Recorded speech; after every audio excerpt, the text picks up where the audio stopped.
Hello दोस्तों, renewable sector में वैसे तो बहुत सारी कंपनियां लिस्टेड है स्टॉक मार्केट में। लेकिन अगर हम बात करें असली दबदबे की, तो असली दबदबा आपका चार पांच ही कंपनियां ऐसी है जो अपना असली दबदबा दिखाई हुई है रिन्यूएबल सेक्टर में, जिसका मार्केट कैप बहुत ज्यादा बड़ा है। और आने वाले सेक्टर में ये आपको जो है सब कंपनियों को डोमिनेट कर देगी। जितनी छोटी छोटी कंपनियां जो आपका सोलर सेक्टर में काम कर रही है, विंड एनर्जी में काम कर रही है या हाइड्रो एनर्जी में काम कर रही है, उन सब कंपनियों को आपका ये जो डोमिनेट कर देगी। और ये पांच छह जो बड़ी बड़ी कंपनियां हैं, यही सब आपके आने वाले समय में रिन्यूएबल एनर्जी की बादशाह बनने वाली है। तो आज हम इन्हीं कंपनियों के बारे में देखेंगे कि आखिर वो कौन ऐसी कंपनियां हैं जो आने वाले समय में आपको बहुत ही अच्छा खासा रिटर्न देगी। और आने वाले समय में इन्हीं सब चार या पांच कंपनियों का जो है पूरे मार्केट में दबदबा रहने वाला है। तो दोस्तों चलिए देखते हैं कि वो कौन कौन सी कंपनियां हैं। लेकिन दोस्तों, अगर अभी तक आपने मेरे चैनल को सब्सक्राइब नहीं किया तो आप मेरे चैनल को सब्सक्राइब कर लीजिए, ताकि ऐसे ही स्टॉक मार्केट से रिलेटेड वीडियो आप तक आसानी से पहुंच सके। तो चलिए हम देख लेते हैं कि वो कौन सी कंपनियां हैं। तो अगर सबसे पहली कंपनी की बात करते हैं तो वो आपका है अडानी रिन्यूएबल। अडानी रिन्यूएबल वैसे भी बहुत बड़ी कंपनी है और अडानी का नाम इसके साथ जुड़ा हुआ है, तो आप समझ ही सकते हो कि ये कितना ज्यादा ग्रो करने का चांसेस है इसका। अडानी आपकी जो है वो बहुत ही तेजी से बहुत जल्दी जल्दी ग्रो कर रही है और आपके रिन्यूएबल सेक्टर में एकदम पूरा बादशाह की तरह काम कर रही है और पूरा दबदबा बनाए हुए है। अब चलिए हम देख लेते हैं कि रिन्यूएबल सेक्टर में क्या क्या करती है, कौन कौन से अपना एनर्जी जनरेट करने का काम करती है। तो आपको दिख रहा होगा यहाँ पे आपका सोलर पार्क लगाने का काम करती है, ये आपके सोलर सेक्टर में एनर्जी जनरेट करने का काम करती है। अगर हम आगे बात करते हैं तो ये आपका विंड एनर्जी में भी जनरेट करने का काम करती है, ये देखिए विंड लगाने का भी काम करती है। अगर हम इसके आगे बात करते हैं तो ये आपका हाइड्रो एनर्जी भी जनरेट करने का काम करती है। और अगर हम आगे बात करें तो आपका सोलर पार्क लगाने का काम करती है। और ऑपरेशनल एक्सेलेंस यानी कि जितना भी आपका ऑपरेटिंग करने का काम है, ये सारी खुद ही काम करती है। तो ये आपकी अडानी रिन्यूएबल आपका बहुत बड़ी कंपनी है। साथ ही आपका ये बहुत ही मार्केट में दबदबा बनाए हुए है और आने वाले समय में भी ये बहुत बड़ा दबदबा बना करके रखेगी। अब चलिए हम देख लेते हैं कि अडानी रिन्यूएबल का रिसेंट में क्या न्यूज निकल के आया है। तो अगर हम रिसेंट की बात करते हैं तो आपका देखिए, Adani group consider offering 1.2 billion और मोर बॉन्ड्स, यानी कि 1.2 बिलियन डॉलर का ये बॉन्ड लाने वाली है, जिसके तहत ये पैसा जनरेट करेगी और सारे पैसे को आपका ग्रीन एनर्जी में लगाएगी। और इसका पैसा जो है वो तुरंत सब्सक्राइब हो गया आपका, यानी कि पूरा जो 1.2 बिलियन था वो पूरी तरीके से सब्सक्राइब हो गया। तो इतना बड़ा जो इन्वेस्टमेंट इसमें देखने को मिल रहा है, तो यही सब जो बड़े प्लेयर होते हैं वही इतना बड़ा बड़ा इन्वेस्टमेंट करते हैं, और जिसकी वजह से छोटे छोटे जो प्लेयर होते हैं वो आउटसाइड हो जाते हैं, साइड लाइन कर दिए जाते हैं। और यही सब बिग प्लेयर जो होते हैं वो बड़े बड़े इन्वेस्टमेंट करके अपने जो है रिन्यूएबल सेक्टर में पूरा दबदबा बनाए हुए हैं। अब चलिए हम इसके पूरे फाइनेंशियल कंडीशन को देख लेते हैं। इसके हम देख लेंगे पूरे मार्केट प्राइस को देखते हैं और पूरा समझने की कोशिश करते हैं कि इसका फाइनेंशियल कहां स्टैंड कर रहा है। तो ये हमारे पास कंपनी का फाइनेंशियल आ गया। तो अडानी ग्रीन की अगर हम अभी की बात करते हैं तो देखिए 1929 रुपया 10 पैसे पे आपका ट्रेड कर रहा है। और एक साल में इसने देखिए आपको स्ट्रेट लाइन में आपको रिटर्न देखते हुए यहाँ पे दिख रहा होगा, एकदम स्ट्रेट लाइन में इसने रिटर्न दिया है अपने इन्वेस्टरों को, एक साल में एकदम पूरे बढ़ते हुए रिटर्न दिया है। अब चलिए हम इसके आगे देख लेते हैं और भी इसका डेटा को देख लेते हैं। तो ये हमारे पास इसका फाइनेंशियल डेटा आ गया। तो चलिए एक करके इसको देखते हैं। तो आप देखिए रेवेन्यू जो है इसका वो फाइनेंशियल 2023 में देखिए 8,692 करोड़ था। और अगर हम ईयर ऑन ईयर बेसिस पे बात करते हैं तो 54% से आपका ये बढ़ा है, जो कि वो बहुत ही पॉजिटिव साइन है। ऑपरेटिंग एक्सपेंसेस देखिए आपका 94.38% से ये बढ़ा है, जो कि आपका 2,871 करोड़ है। वहीं अगर हम नेट इनकम की बात करते हैं तो देखिए लगभग ये 100% से इसका नेट इनकम बढ़ा है एक साल के अंदर, जो कि आपका 974 करोड़ का इसका नेट इनकम। वहीं अगर हम नेट प्रॉफिट मार्जिन की बात करते हैं तो ये भी आपका लगभग 30% के आसपास से बढ़ा है। और देखिए अगर हम इसके एबिटा की बात करते हैं तो एबिटा भी आपको दिख रहा होगा यहाँ पे 40% के आसपास से बढ़ा है, ठीक है। और जो कि इसका 5,637 करोड़ है। तो इसका फाइनेंशियल कंडीशन भी हमें बहुत ही अच्छा नजर आ रहा है। अब चलिए हम इसके और भी डेटा को देख लेते हैं। तो अगर इसके बैलेंस शीट की बात करते हैं तो आप देखिए यहाँ पे बैलेंस शीट आपको दिख रहा होगा। तो देखिए कैश शॉर्ट टर्म अगर इन्वेस्टमेंट की बात करते हैं तो ये भी आपका ईयर ऑन ईयर बेसिस पे 43% से आपका ये बढ़ा है। और अगर हम टोटल एसेट्स की बात करते हैं इसके पास, तो 66,909 करोड़ का इसके पास टोटल एसेट्स है और ईयर ऑन ईयर बेसिस पे ये आपका 14% के आसपास से बढ़ रहा है। अगर हम बात करते हैं इसके रिटर्न ऑन एसेट्स की बात करते हैं तो आप देखिए यहाँ पे 38.39% का आपका रिटर्न ऑन एसेट्स है आपका, जो कि आपका 1.55% से आपका फाइनेंशियल 2023 में आपका बढ़ा है। तो अगर हम ओवरऑल बात करते हैं इसके, तो ओवरऑल इसका बैलेंस शीट भी हमें पॉजिटिव में ही नजर आ रहा है पूरी तरीके से। अब चलिए हम इसके और भी डेटा को देख लेते हैं। तो अगर हम इसके कैश फ्लो की बात करते हैं तो ये देखिए कैश फ्लो इसका। नेट अगर इनकम की बात करते हैं तो आपका मैंने बताया अभी 99% से बढ़ा है इसका, जो कि आपका 974 करोड़ है। वहीं अगर हम कैश फ्लो ऑपरेशन की बात करते हैं तो आपका देखिए पॉजिटिव में है 132.33% से ये बढ़ा है, जो कि आपका 7,265 करोड़ है। तो देखिए अगर हम नेट कैश इन कैश की अगर नेट चेंज इन कैश की बात करते हैं तो ये भी आपका 13.58 यानी कि लगभग 14% से आपका बढ़ा है, जो कि 435 करोड़ का इसका ये आपका नेट कैश है। यानी कि ये भी आपका कैश फ्लो भी बहुत ही अच्छा पॉजिटिव जनरेट कर रहा है। अब चलिए हम इसके शेयर होल्डिंग पैटर्न को देख लेते हैं कि एफआईआई और डीआईआई इसमें कितना आपने इन्वेस्टमेंट किया है। तो दिसंबर 2023 की अगर बात करते हैं तो देखिए प्रमोटर के पास जो होल्डिंग है वो 56.37% का है। वहीं अगर हम फॉरेन इंस्टीट्यूशनल की बात करते हैं तो 18.03% का बहुत ही बड़ा इन्वेस्टमेंट इन्होंने कर रखा है एफआईआई ने। वहीं हम जैसे रिटेलरों की बात करते हैं तो 24.1% का हम जैसे रिटेलरों ने कर रखा है। और अगर डोमेस्टिक इंस्टीट्यूशनल की बात करते हैं यानी कि डीआईआई की बात करते हैं तो 1.36% का है। और अगर म्यूचुअल फंड की बात करते हैं तो ये भी देखिए 0.14% का म्यूचुअल फंड ने भी कर रखा है। तो अगर ओवरऑल इसके हम शेयर होल्डर पैटर्न की अगर बात करते हैं तो ये भी हमें बहुत ही स्ट्रॉन्ग नजर आ रहा है, जिसमें एफआईआई, डीआईआई और म्यूचुअल फंड ये तीनों ने अपना अच्छा खासा इसमें जो है अपना स्टेक बना करके रखे हैं। अब हमारे लिस्ट की दूसरे नंबर की जो कंपनी है वो है आपका टाटा पावर। और हम जानते हैं कि जब भी किसी कंपनी के साथ टाटा का नाम जुड़ जाता है तो आप कितना बड़ी वैल्यूएबल कंपनी हो जाती है वो आप अंदाजा लगा ही सकते हो। पूरे भारत में टाटा एक तरह से ट्रस्टेबल मानी जाती है, पूरे भारत के दिलों में बसती है टाटा का नाम। और ये जो टाटा पावर है वो आपका रिन्यूएबल सेक्टर और नॉन रिन्यूएबल आपका दोनों में जुड़ा हुआ है। अब चलिए इसके बारे में देख लेते हैं कि ये क्या क्या काम करती है। तो अगर हम बात करते हैं टाटा पावर की, तो आपको यहाँ पे दिख रहा होगा इसने डेटा दे रखा है आपका 14,464 मिलियन वाट का जो है इंस्टॉल कैपेसिटी इसका एनर्जी के मामले में। वहीं 12.9 मिलियन का आपका कस्टमर सर्विस है, वहीं 9000 मेगावाट का आपका रिन्यूएबल एनर्जी पोर्टफोलियो है, यानी कि 9000 मेगावाट जो जनरेट कर रही है अभी, वो आपका रिन्यूएबल सेक्टर से जनरेट कर रही है। अगर हम आगे बात करें मैन्युफैक्चरिंग कैपेसिटी की सोलर सेल की, तो 5100 मेगावाट का सोलर सेल की मैन्युफैक्चरिंग कैपेसिटी है।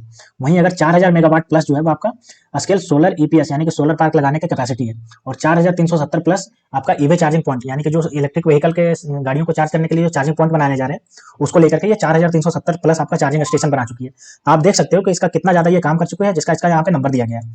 अब चलिए हम इसके पूरे देख लेते हैं कि इसका बिजनेस किस किस चीज में फैला है। तो आप यहाँ पे देख सकते हो कि ये आपकी रिन्यूएबल एनर्जी में भी काम कर रही है, आपका सोलर रूफटॉप बनाने में भी काम कर रही है, आपका जो है आपका चार्जिंग में भी काम कर रही है यानी कि ईवी चार्जिंग में भी काम कर रही है, आपका स्मार्टफोन्स में भी जितना भी स्मार्टफोन चार्ज होता है स्विच ऑन स्मार्टफोन वो सब में भी काम कर रही है।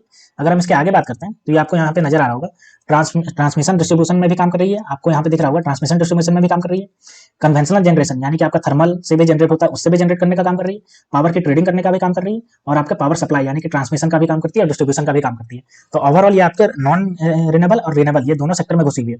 और टाटा अपने आप में इतनी बड़ी कंपनी है तो ये आपके आने वाले समय में मार्केट की बहुत ही बिग प्लेयर है, अभी के मामले में भी और आने वाले समय में भी आपकी मार्केट की बहुत ही बड़ी बिग प्लेयर है जो आने वाले समय में मार्केट को डोमिनेट करेगी। अब चलिए इसके न्यूज के बारे में देख लेते हैं। तो ये देखिए अभी रिसेंट में इसका जो न्यूज निकल के आया था कि टाटा पावर जो आपका महाराष्ट्र में आपके जो मुंबई में सप्लाई करती है एनर्जी, वहां पे इसने जो है वो आपका टैरिफ बढ़ाने की बात कही है। अब अगर टैरिफ बढ़ाने की अगर बात कही है तो टैरिफ जैसे ही बढ़ेगा उससे ही टाटा पावर को सीधा फायदा होगा। और म्युनिसिपल कॉर्पोरेशन जो है आपका मीरा बांद्रा रोड का मुंबई का, उसने आपका अलाउ कर दिया है कि आप इसको बढ़ा सकते हैं, ठीक है, यानी कि टैरिफ बढ़ेगा। अब टैरिफ बढ़ेगा तो जाहिर सी बात है इसका और ज्यादा प्रॉफिट बढ़ेगा, तो आपको ये देखने को मिला। अब चलिए हम देख लेते हैं इसका फाइनेंशियल कंडीशन को पूरा देख लेते हैं कि इसका फाइनेंशियल कंडीशन क्या स्टैंड करता है कहाँ। ये देखिए हमारे पास टाटा पावर का इसका पूरा फाइनेंशियल कंडीशन आ गया, तो एक करके देखते हैं।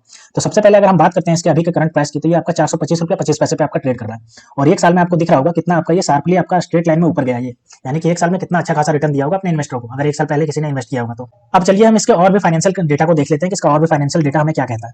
तो ये हमारे पास कंपनी का इनकम स्टेटमेंट आ गया। तो अगर हम रेवेन्यू की बात करते हैं तो आप देख लोगे यहाँ पे 61,123 करोड़ का इसका रेवेन्यू रहा 2023 में, और ईयर ऑन ईयर बेसिस पे आपका 32.59% से बढ़ा। ऑपरेटिंग एक्सपेंसेस आपको देखिए ये आपका 15 यानी कि लगभग 16% के आसपास से बढ़ा है, जो कि 5,884 करोड़। वहीं अगर नेट इनकम की बात करते हैं तो ये भी आपका लगभग 92% से बढ़ा ईयर ऑन ईयर बेसिस पे, जो कि 3,336 करोड़ रहा। अगर हम नेट प्रॉफिट मार्जिन की बात करते हैं तो ये भी आपका लगभग 45% से बढ़ा है, जो कि आपका 5.549% से आपका 2023 में बढ़ा है, ठीक है। अगर हम एबिटा की बात करते हैं तो एबिटा भी आपका देखिए लगभग 40% से बढ़ा है, जो कि आपका 13,266 करोड़ बढ़ा है। तो अगर हम ओवरऑल इनकम की बात करते हैं तो आपका इनकम में आपका सब में इसका बढ़ोतरी देखने को मिली, और वो भी छोटी मोटी नहीं, 40% 35% इतना ज्यादा बढ़ोतरी देखने को मिली है, जो कि बहुत ही अच्छा इसका साइन दे रहा है। अब चलिए इसके और ये स्टेटमेंट को देख लेते हैं। तो अगर इसका बैलेंस शीट हमारे पास आ गया तो उसको देख लेते हैं। तो अगर बैलेंस शीट में देखिए आपका देखने में टोटल एसेट्स अगर देखिए तो आपका ईयर ऑन ईयर बेसिस पे आपका 13.81% लगभग 14% से बढ़ा है, जो कि टोटल एसेट्स है 1,28,096 करोड़ का टोटल एसेट्स है। वहीं अगर हम कैश बात करते हैं शॉर्ट टर्म के इन्वेस्टमेंट की, तो आपका देखिए 75.23% का है, जो कि आपका 12,356 करोड़ है। अगर हम बात करते हैं टोटल इक्विटी की इसमें, तो टोटल इक्विटी आपको देखिए 31.41% से बढ़ा है, जो कि आपका 34,204 करोड़ का बढ़ा है।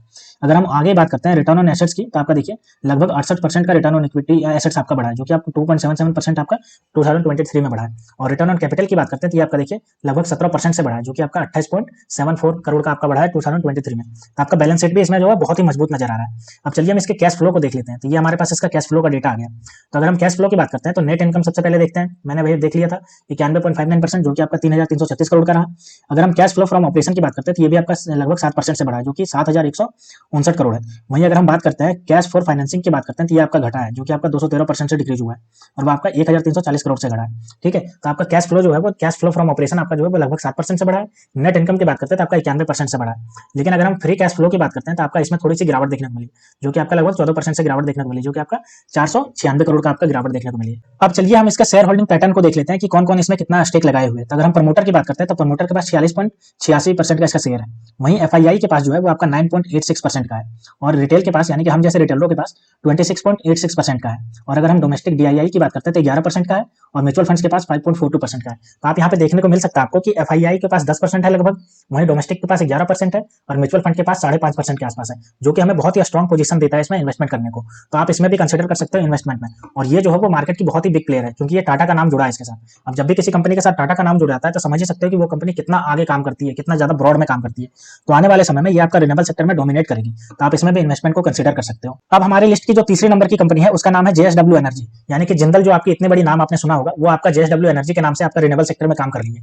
तो ये भी बहुत बड़ी कंपनी है और मार्केट में इसका भी बहुत बड़ा नाम है। तो चलिए हम देख लेते हैं कि क्या क्या काम करती है। तो अगर हम बात करते हैं तो आपका थर्मल पावर प्लांट से एनर्जी जनरेट करने का काम करती है। यहाँ पे आप देखिए रत्नागिरी में इसका प्लांट है, बाड़मेर में इसका प्लांट है, और विजयनगर में इसका प्लांट है। अगर हम आगे बात करते हैं तो आपका ये देखिए रिन्यूएबल एनर्जी में भी आपका ये काम कर रही है, जिसमें आपका कच्छम वांगटू में आपका देखिए हाइड्रो पावर प्लांट चला रही है, वहीं बसपा में भी हाइड्रो प्लांट चला रही है, और आपका ये जो है सोलर प्लांट जो आपका विजयनगर में चलाने का काम कर रही है। तो आपका रिन्यूएबल एनर्जी और नॉन रिन्यूएबल एनर्जी, जिसमें आपका थर्मल आता है और रिन्यूएबल में आपका आता है हाइड्रो और आपका सोलर, ये दोनों में आपकी काम करती नजर आ रही है ये कंपनी। और जिंदल अगर इसके साथ नाम जुड़ा है तो आप समझ सकते हो जिंदल का कितना बड़ा नाम है। आपका ये जो देश की है प्रोमिनेंट आपकी ग्रुप है जिंदल, और ये अगर रिन्यूएबल एनर्जी में घुसी है तो आपका बहुत ही अच्छा काम करेगी, और ये आपको मार्केट को आने वाले समय में डोमिनेट भी करेगी। अब चलिए इसको लेकर के क्या न्यूज निकल के आ रही है उसको देख लेते हैं थोड़ा सा। तो ये देखिए इसको लेकर के न्यूज निकल के आ रही है कि JSW energy gain on battery power storage deal with the solar energy Corp. अब यानी कि solar energy corporation of India के थ्रू इसमें डील हुआ था जेएसडब्ल्यू एनर्जी के साथ, जिसमें वो आपका बैटरी पावर स्टोरेज को मेंटेन करने और बनाने का काम करेगी, और इसी के साथ इसका जो है वो गेन देखने को मिला। जैसे ही ये न्यूज निकल के आई इसमें आपको अच्छा खासा गेन देखने को मिला। ठीक है, अब चलिए हम देख लेते हैं इसका फाइनेंशियल को, कि इसका फाइनेंशियल जो है वो क्या कहता है हमें। तो ये हमारे पास कंपनी का फाइनेंशियल डेटा आ गया। तो अगर हम सबसे पहले बात करते हैं इसका अभी के प्राइस की, तो आपको 515 रुपये 25 पैसे पे आपका ट्रेड करता हुआ नजर आ रहा है, और एक साल में आपको देखिए कितना परसेंट आपने इसमें बढ़ोतरी दिया है, यानी कि आपका स्ट्रेट लाइन में ये ऊपर गया है सीधा, आपको देखने को मिल रहा होगा। तो ये आप देखिए कितना अच्छा खासा आपको ऊपर जाता हुआ दिखाई दे रहा है। अब चलिए हम इसके और फाइनेंशियल डेटा को देख लेते हैं। तो ये हमारे पास इसका फाइनेंशियल डेटा आ गया इनकम स्टेटमेंट। तो अगर हम इनकम स्टेटमेंट की बात करते हैं तो आप देखिए यहाँ पे रेवेन्यू की बात करते हैं, तो आपका देखिए ईयर ऑन ईयर बेसिस पे आपका 25.87% यानी कि लगभग 26% से बढ़ा है, जो कि आपका 2023 में 11,006 करोड़ का आसपास इसका रेवेन्यू रहा। वहीं अगर ऑपरेटिंग एक्सपेंसेस की बात करते हैं तो 44.47 यानी कि 44.5% से बढ़ा है, जो कि 863 करोड़ रहा। वहीं अगर हम नेट इनकम की बात करते हैं तो इसका नेट इनकम आपको गिरावट देखने को मिली, 14.51% का इसका गिरावट, यानी कि 1,477 करोड़ इसमें रहा। अगर हम नेट प्रॉफिट मार्जिन की बात करते हैं तो चूंकि इनकम में ही गिरावट देखने को मिली, जिसकी वजह से इसका मार्जिन में भी गिरावट देखने को मिली 32% का। अगर एबिटा की बात करते हैं तो इनकम में गिरावट है तो एबिटा में भी गिरावट आपको देखने को मिल रही है। लेकिन अगर हम इसके अभी की बात करते हैं तो चूंकि इसमें थोड़ी सी गिरावट हो गई है, इसका मतलब ये नहीं कि ये कंपनी खराब है। ये आपकी कंपनी आने वाले समय में बहुत ही अच्छा खासा रिटर्न देगी, क्योंकि ये जो कंपनी है इसके पास बहुत ही वैल्यू है, प्लस में जेएसडब्ल्यू का नाम इसके साथ जुड़ा हुआ है। तो ये आपके आने वाले समय में डोमिनेट करती हुई नजर आएगी मार्केट में। अब चलिए हम इसके और भी स्टेटमेंट को देख लेते हैं। तो बैलेंस शीट को अगर हम देखते हैं तो ये देखिए हमारे पास बैलेंस शीट का डेटा आ गया। Cash and short and term investment की बात करते हैं तो 101.27% का इसका ईयर ऑन ईयर बेसिस पे चेंज हुआ है, और फाइनेंशियल ईयर 2023 में देखिए 5,085 करोड़ का है। टोटल एसेट्स की अगर बात करते हैं तो देखिए इसके पास जो है वो 58.67% से बढ़ करके आपका जो 48,417 करोड़ का इसका टोटल एसेट्स है। वहीं अगर हम बात करते हैं टोटल इक्विटी की तो आपको देखने को मिल रहा होगा 7.56% यानी कि 7.5% से बढ़ करके 18,734 करोड़ का इसका टोटल इक्विटी है। वहीं अगर हम रिटर्न ऑन कैपिटल एम्प्लॉयड की अगर बात कर लेते हैं तो 14% से इसका रिटर्न ऑन कैपिटल एम्प्लॉयड घटा है, और ये आपका 14.88 करोड़ इसका कम हुआ है। और आपको देखने को मिला कि क्योंकि रेवेन्यू प्लम ऑपरेशन इसका जो कम हुआ था जिसकी वजह से ये देखने को मिला, लेकिन इसमें आने वाले समय में आपको बहुत ही अच्छा खासा दिख सकता है। अब चलिए हम देखते हैं इसके कैश फ्लो स्टेटमेंट को। ये देखिए हमारे पास कैश फ्लो स्टेटमेंट का डेटा आ गया। तो देखिए नेट इनकम इसमें कम हुआ है, मैंने अभी बताया आपको 15% के आसपास से कम हुआ है। कैश फ्लो फ्रॉम इन्वेस्टिंग की बात करते हैं तो 388% से इसका बढ़ा है। वहीं अगर हम बात करते हैं नेट चेंज इन कैश की बात करते हैं तो 235% से इसका चेंज हुआ, जो कि आपका 2,633 करोड़ का चेंज हुआ है। तो आपका कैश फ्लो में भी आपका पॉजिटिव नजर आ रहा है, और नेट इनकम आपका नेगेटिव नजर आ रहा है, क्योंकि इसका ऑपरेटिंग जो प्रॉफिट था वो थोड़ा घटा था, जिसकी वजह से ये नेगेटिव नजर आ रहा है। अब चलिए हम इसके देख लेते हैं शेयर होल्डिंग पैटर्न को। तो ये हमारे पास इसका डेटा आ गया शेयर होल्डिंग पैटर्न का। तो आप देखिए दिसंबर 2023 तक अगर प्रमोटर की बात करते हैं तो प्रमोटर के पास 73.38% का स्टेक था। वहीं फॉरेन इंस्टीट्यूशनल इन्वेस्टर के पास 8.5% का स्टेक, और हम जैसे रिटेलरों की बात करते हैं तो उनके पास 8.54% का स्टेक। और अगर डीआईआई की बात करते हैं तो 8.86% का स्टेक, और अगर म्यूचुअल फंड की बात करते हैं तो 0.71% का स्टेक था। तो हम यहाँ पे देख रहे हैं कि एफआईआई और डीआईआई दोनों ने अपना लगभग 8% से ऊपर का स्टेक ले रखा है। और म्यूचुअल फंड की बात करते हैं तो उन्होंने भी इसमें जो है 0.71% का स्टेक ले रखा है, जो कि आपका बहुत ही पॉजिटिव साइन इंडिकेट कर रहा है। और इनको पता है कि जेएसडब्ल्यू जो एनर्जी है वो बहुत ही बड़ी मार्केट कैप बनने वाली कंपनी है, और आपका जो अभी भी है वो बहुत ही अच्छा खासा काम कर रही है। तो दोस्तों ये थे रिन्यूएबल सेक्टर के ऐसे 3 स्टॉक्स जो आने वाले समय में मार्केट को डोमिनेट करेंगे, जिसमें आपका अडानी रिन्यूएबल है, आपका टाटा पावर है, और आपका जेएसडब्ल्यू एनर्जी है। तो आप इन सबको इन्वेस्टमेंट को कंसीडर कर सकते हैं अगर आप वैसी कंपनियों को ढूंढ रहे हैं जो आपका आने वाले समय में रिन्यूएबल एनर्जी सेक्टर को डोमिनेट करेगी और बहुत ही बड़ा मार्केट आपको पैसा कमा करके जनरेट करेगी। तो आप इन तीनों को कंसीडर कर सकते हैं।